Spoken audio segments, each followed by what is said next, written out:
Aditya, lithium के price तो बहुत बढ़ने चाहिए ना यार, बिकॉज आगे जाके एवरीथिंग विल बिकम इलेक्ट्रिक और इलेक्ट्रिकल स्टोरेज के लिए लिथियम तो बहुत क्रिटिकल है। हाँ यार, बात तो सही कर रहे हो। जहाँ ईवी और सोलर पैनल की बात आती है, लिथियम इंपॉर्टेंट है। बट जस्ट बिकॉज वो इंपॉर्टेंट है, क्या प्राइस बढ़ना चाहिए? नहीं। प्राइस में एक बहुत इंपॉर्टेंट फैक्टर होता है डिमांड एंड सप्लाई, जो उसको मूव करता है। मैं समझाता हूँ। जीने के लिए क्या ज़रूरी है, पानी या गोल्ड? पानी। बट वैल्यू किसकी ज़्यादा है? गोल्ड की। क्यों? क्योंकि पानी का सप्लाई अनलिमिटेड है ना। यही कारण है जिसकी वजह से लिथियम के प्राइसेस हिस्ट्री में बहुत वॉलेटाइल रहे हैं। सब डिटेल में बताता हूँ। इसके पहले मेटल्स एंड जियो पॉलिटिक्स करके मैंने एक सीरीज़ बनाई है, ध्यान से देख लेना और चैनल सब्सक्राइब करना मत भूलना। अब डिमांड की बात करते हैं। लिथियम की डिमांड बड़ी तेज़ी से बढ़ रही थी 19 और 22 के बीच में, यहाँ तक कि ऑलमोस्ट डबल होकर 500,000 टन तक पहुँच गई थी।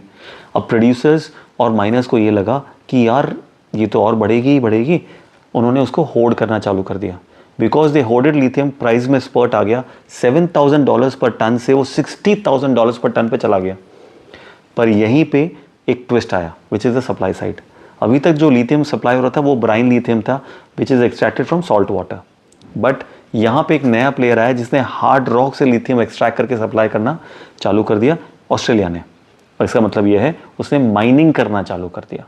अब कॉपर माइंस को यूजुअली 5 से 10 साल लगते हैं प्रोडक्शन निकालने में, लिथियम को 2 से 5 साल लगने लगे। मतलब ये मेथड थोड़ा महंगा तो था, बट फास्ट और इफेक्टिव था। ये सप्लाई इतनी बढ़ गई कि 1.4 मिलियन टन तक पहुंच गई 2024 में। बट मुद्दा वो नहीं है। मेन चीज़ ये थी कि डिमांड जो है वो है बैटरी ग्रेडेड रिफाइंड लिथियम की, और रिफाइनिंग आज भी मेजर चाइना ही कर रहा है, जो दुनिया का 600,000 टन्स का रिफाइनिंग करता है अप्रॉक्सीमेटली। मतलब अगर चाइना और दुनिया में अनरेस्ट आ गया तो हमारे सप्लाई में इम्पैक्ट आ जाएगा। या फिर किसी भी कारण से अगर लिथियम की डिमांड स्पर्ट कर गई, government policies, trade policies, EV, solar panels, तो प्राइसेस में स्पर्ट आ जाएगा। ऑब्वियसली अगर हमारी रिफाइनिंग कैपेसिटीज़ मैच नहीं कर पाई डिमांड को, तो भी प्राइस में सर्ज आएगा। या फिर ऑस्ट्रेलिया, चाइना, अर्जेंटीना और चिली जैसी कंट्री जो मेन सप्लायर्स हैं लिथियम के, इन्होंने अगर सप्लाई को सर्ज होने से रोक दिया या कर्ब कर लिया लाइक अ कार्टल, जैसे ओपेक था, तो फिर प्राइसेस फिर से बढ़ सकती हैं। पर एंड ऑफ द डे मुद्दा यही है, रॉ लिथियम की सप्लाई में कभी कमी नहीं थी। The bottleneck was always refined lithium.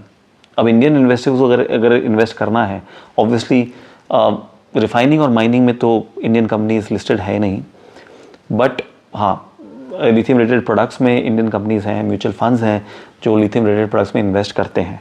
अगर आप जानना चाहते हैं, हमें डीएम कीजिए लिथियम और हम आपको पीडीएफ भेज देंगे।